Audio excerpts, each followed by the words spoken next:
tell you about a little story about how I accidentally became a firefighter. So, no, it was not a lifelong dream of mine. I am actually a healthcare worker, and sometimes I can't help people the way that I would like to, just because of how the system is. So I decided maybe I can volunteer as an EMT. So I went to my first fire station, walked in, said, hey, I'd like to volunteer. They told me in this county, you have to be both a firefighter and an EMT. Now, I looked at them and I said, that's kind of weird, but I guess it makes sense. You drive by a fire station, you see a fire truck and an ambulance.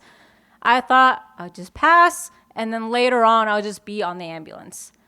So it turns out I went to the only station with no ambulance. Just my luck. If I'd have just gone a few blocks down the road, or any other station for that matter, I would have never gone to fire school. Of course, I find this out after. So what's fire school like? Well, they first give you this bright, big red hat. It's hard to miss. They call us red hats. It basically says, I'm new. It screams, I have no idea what I'm doing. Please do not give me anything important. And you're taught by the people that wear the black hats. They're the actual firefighters that know what they're doing.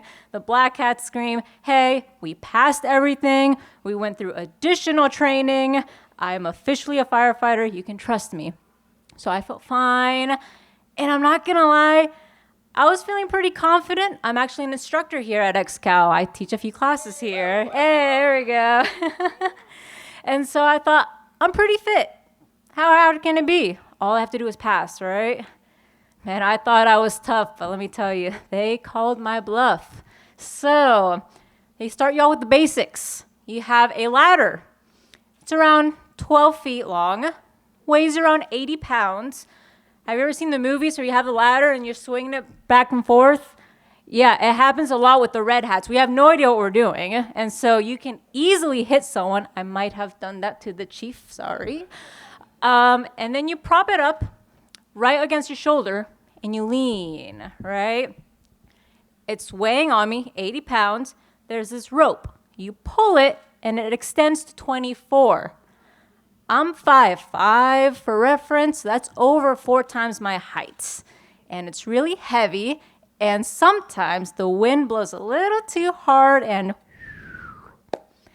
yeah, down that ladder goes. Needless to say, I was not that good at ladders. It's okay. There's other things that you can do. You think firefighter, you think put water on fire, right? So hoses. Yeah, well, the hoses are 200 to 300 foot long and also weigh around 80 pounds. Dry, may I add. No water. Once you add water, that adds an extra 10 pounds per foot.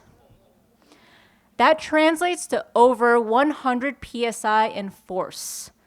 What that looks like, imagine a 200-pound linebacker pushing up against you. You not only have to control it, you have to move forward with it. I'm 130 pounds for reference, so my math is not adding up at this moment. Thank goodness we have something called the buddy system, where I have a backer. They're right behind me. They do all the pulling, all the controlling, and all I have to do is aim.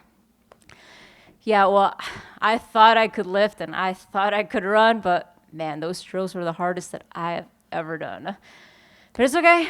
All I have to do is pass. And thank goodness they also have lectures, so I get to sit. And oh my gosh, thank goodness, I was so happy. I was like, you mean no more huffing, no more puffing, no more lifting, no more running? I get to sit down just to study? Yeah, count me in, I'm coming. This is my chance to shine. You know, maybe the instructions that I give here at XCal, my Pilates wasn't really helping me out earlier, but you know what? I'm a healthcare worker. Maybe the studies is where I come.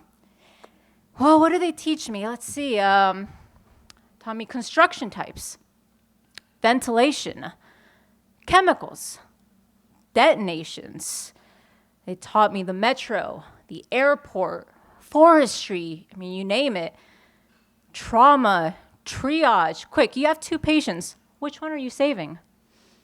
They teach you whitewater rafting because we have a river, incident command, hazardous materials. Oh my gosh, that was just so much. Dang it, I had no idea that they did that much.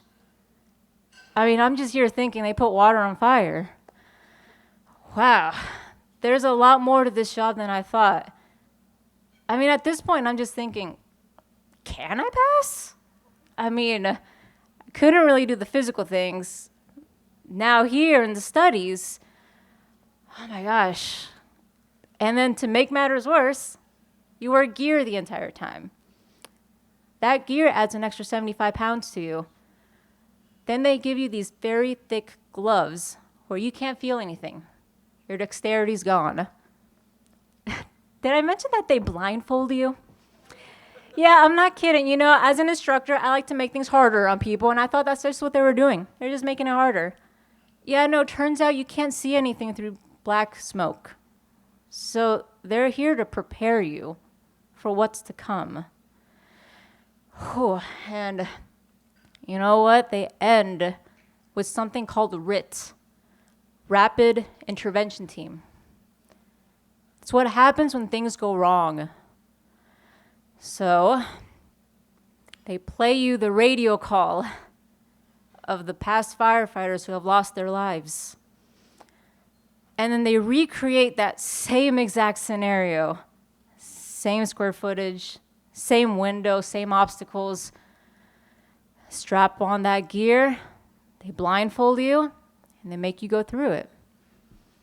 Not to scare you, but just to make sure that it never happens again. And at this point, physically, mentally, and now emotionally, I'm just drained. At this point, I'm just thinking, do I deserve to pass? Do I deserve to say that I went through fire school and I passed? And I gained such a massive respect for these people. I mean, I never knew everything that they did, everything that they go through. And then they play survivors from 9/11. And they say, as people were running away, first responders, well, they run towards. And one of the firefighters said, you know, they heard dispatch, and you can hear the people yelling, screaming for help. And the firefighter said that he heard dispatch say, don't worry, someone's coming for you. That's them. They're the ones coming.